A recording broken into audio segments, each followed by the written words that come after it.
副部长陈时中宣布要来选台北市长，今仔日参加卫福部的新册发表会。外界讲，这个发表会是伊的毕业典礼，嘛讲这个发表会根本就是为伊要来选市长来造势。陈时中是来背会讲，安尼讲无公平。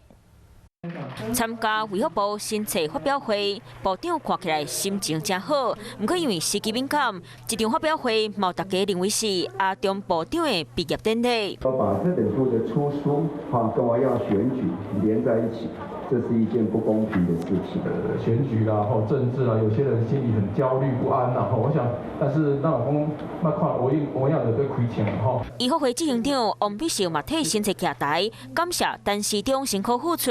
行政院长苏贞昌嘛亲身替这本册写序，啊想到2年半对抗疫情的过程，身为指挥官的陈时中感觉真感慨。不过前一管局长苏一真认为，疫苗快筛含药啊传到10万，啊部长会有家己拍几分嘞？在购买疫苗，我们起头算是早，那中间有一些的相关的波折，有一些的干扰。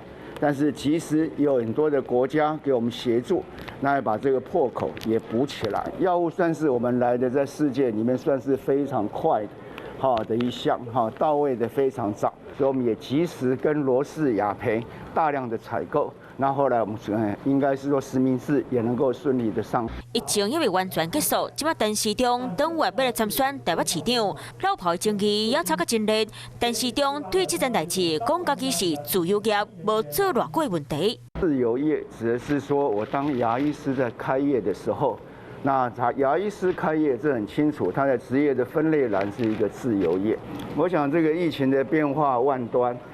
那指挥中心不管我在与否，都有一个坚强的一个医药界的一个后盾。疫情千变万化，赶快拍按算选举，陈时中敢若已经准备好势，要来拼选战。 Hello， 大家好，我是乃瑜，要教给大家2个任务。第一个，华视新闻的脸书专页，你按赞了吗？